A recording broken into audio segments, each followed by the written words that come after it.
Sorry about that, babe. What's up, guys? Welcome back. I know this has been a long time in the making, but truthfully been very busy. Finally getting around to the Bits and Glory Community Top 10 Sega Genesis or Sega Mega Drive, I guess, countdown, tallying, collaboration, whatever you want to call it. So before we get in, I just want to recap about all the entries and everything like that. So during the time that I was allowing for entries, we had 26 total entries, obviously 10 games per entry, for 260 unique entries.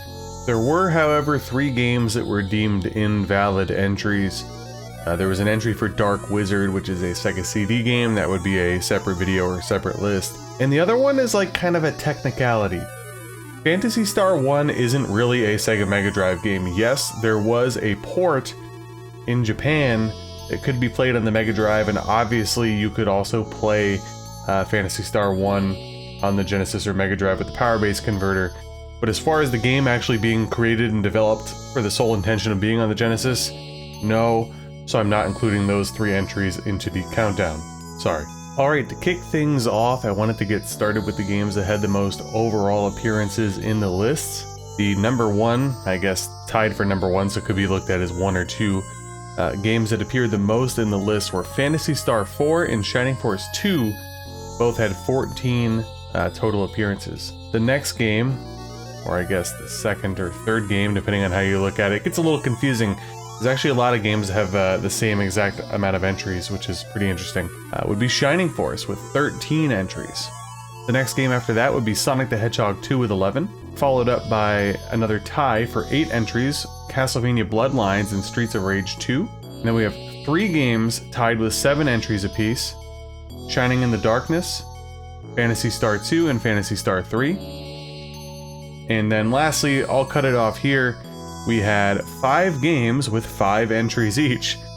Sonic the Hedgehog 3 and Knuckles, Mortal Kombat 2, Road Rash 2, Aladdin, Sword of Vermilion. Actually, I take that back. 1, 2, 3, 4, 5. It's actually 6. Duh. Sword of Vermilion had 5. And Dungeons and Dragons Warriors of the Eternal Sun. So pretty interesting stuff there. Alright, now I wanted to go over the games that actually appeared in the number 1 slot in the people's list. So I'm going to go over every single one of them. The game that appeared in the most number 1 slots, with 5, was Phantasy Star 4. Next was a tie with 4 appearances, oddly enough, Shining Force and Shining Force 2. Up next, at a tie with 2 entries apiece in the first slot, we have NHL 94 and Sonic the Hedgehog 2. Now the rest of the entries only appeared once in the top spot. Pretty sure one of them's a joke. We'll include it anyway. Wayne's World. I've not necessarily heard any good things about that game on the SNES or the Genesis. Revenge of Shinobi, Vector Man, Aladdin, Ghouls and Ghosts, Phantasy Star 3, Phantasy Star 2, Dynamite Headdy, the aforementioned Sonic the Hedgehog 3 and Knuckles, and Truxton. And now before we get into the final tallying and points system that we came up with, which is very simple, I wanted to go over some surprises about the list. Quite frankly, I was surprised that TMNT Hyperstone Heist only appeared once out of 260 entries. It did not make my top 10 personally, but it's a really fun beat 'em up, and I'm just surprised it didn't land on more lists. And one that kind of hurt me, and maybe it's just me being a little bit biased, but I felt like there was very little Mickey and Donald Duck representation on the list. Castle of Illusion, Quackshot, World of Illusion are fantastic games, and I really thought that they'd appear on more lists, even with the kind of RPG slanted thing that my channel has going for it. Just a weird, kind of interesting note for me. Another one that might only be a surprise because I still haven't played it myself.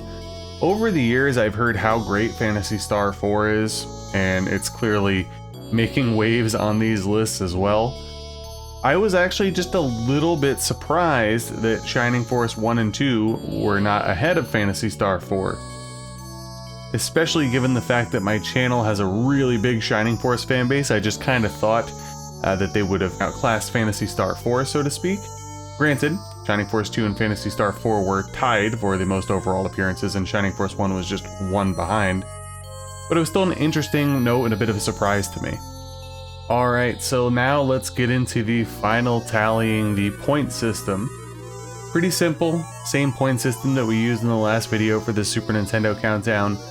Basically, if the game was in the #1 slot on your list, it earned 10 points. And then you'd go back from there. So if it was in the #2 slot on your list, it would earn 9 points. Now going all the way back, if it was the #10 game on your list, it would earn 1 point. So pretty self-explanatory. I'll throw in a little bit of a wrinkle here just to kind of spice things up a little bit going forward. We'll do the honorable mention. Number 11, Phantasy Star 3 with 35 total points. I still have yet to play Phantasy Star 3 myself. I've only played the first one a couple times and the second. At this point, we are early on in September, but I have plenty of things planned for the year, so I highly doubt that we'll get to Phantasy Star 3 this year, but hopefully next year.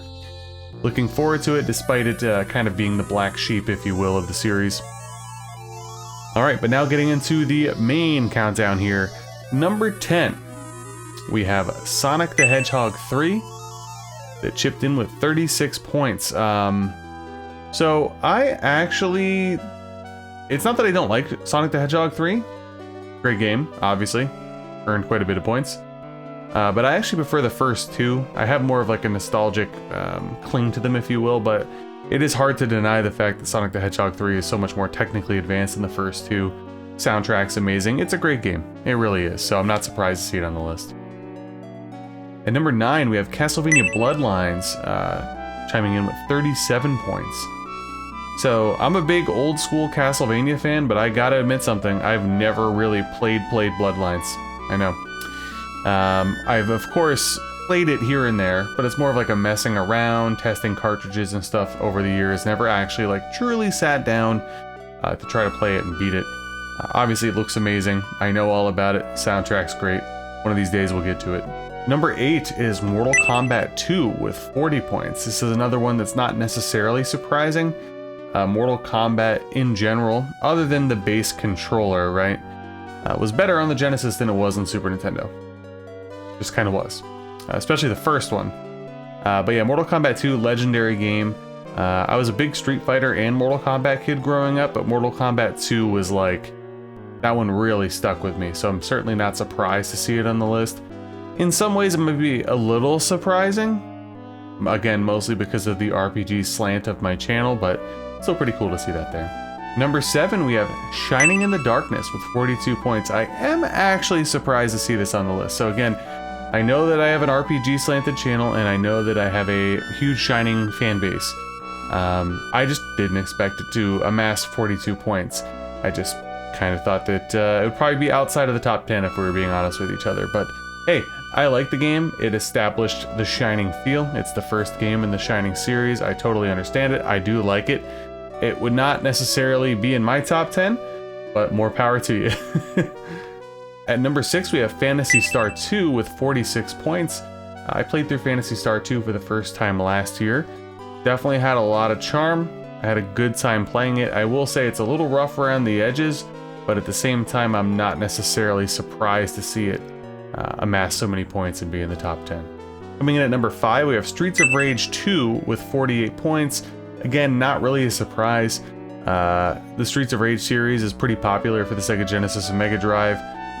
I've played them here and there throughout the years. I'm not a huge fan of beat-em-ups, to be honest with you. I do like them, but I don't clamor for them. But I will say, having played the 3, Streets of Rage 2 is the one that I definitely replayed the most. And I'd say it's probably a fair assumption to say that, you know, it is the best one of the trilogy. So, not too surprised to see it there. And coming in at number 4, we have Sonic the Hedgehog 2 with 65 points, and we were just touching on it earlier. I do personally think Sonic the Hedgehog 2 is the best one of the trilogy. I haven't played Sonic and Knuckles enough to really judge, but I mean, growing up, I was blown away by Sonic 2. I loved Sonic 1. I had the Genesis when I was in my first house in America, so I think I was between the ages of like 3 and 5 maybe there. So I have fond memories of like growing up with Sonic 1, but when I first played Sonic 2, man, I was like, when you got the Chemical Plant Zone, whew, good times. So yeah, not necessarily surprised to see it in the top 10. Alright, getting into the top 3. The games here probably aren't a surprise if you've been watching the video. At number 3, it pains me. It pains me. Shining Force 1 with 103 points. There's really nothing for me to say. It's Shining Force. If you're not familiar with Shining Force right now, get yourself familiar with it. Watch some of the content on my channel, play it yourself. There's a myriad of collections and other ways to play it. Just play it. Strategy RPG, like, perfection. Coming in at number 2, edging out Shining Force by 1 point with 104, is Shining Force 2. And I've been on record as saying that I fully acknowledge that Shining Force 2 is superior in many ways to the first game, whether it be graphically, soundtrack-wise, the scale of the game, the amount of battles, so on and so forth. I personally think the first one's a little bit better. I still love Shining Force 2. It was in my top 10. So I'm not surprised to see it here either. At the end of the day, I'm just happy to see Shining Force representation all over the map. And the number 1 game with the most points, and it also had the most number 1 appearances, Phantasy Star 4 with 108 points. So again, not necessarily surprised to see that here. I've heard nothing but great things about Phantasy Star 4. So I am really looking forward to eventually getting into it. Obviously, we still have to play through Phantasy Star 3 first, but I'm telling you guys now, I'm gonna go into it. I always go into games with tempered expectations, but this game has been pumped so much to me that if I don't end up absolutely loving it, I will be disappointed. But I'm gonna try my best to go in with even keel expectations. I am greatly looking forward to getting into it eventually. So, all right, guys. Sorry about the massive delay there. Again, been very busy lately, and if we're being frank, these videos don't do that great. It is definitely more of like a small, tight-knit community type of video. We will do some more. Once I kind of catch up on some backlog stuff, I'll put up a poll. I think we'll do Game Boy, where I will include original Game Boy games and Game Boy Color games. Well, obviously Game Boy Advance would be its own separate list, but I think I want to roll with the Game Boy next, so stay tuned for that on the Discord and the community tab. If you've enjoyed this video, please make sure to like, comment, and subscribe if you haven't already. Obviously, we cover a litany of retro gaming things. We have Let's Plays, challenge runs, reviews, live streams. You know. If you're here, thank you for being here. If you're a member, certainly appreciate it, as always. And if you're new, hopefully I'll see you again next time. Take care.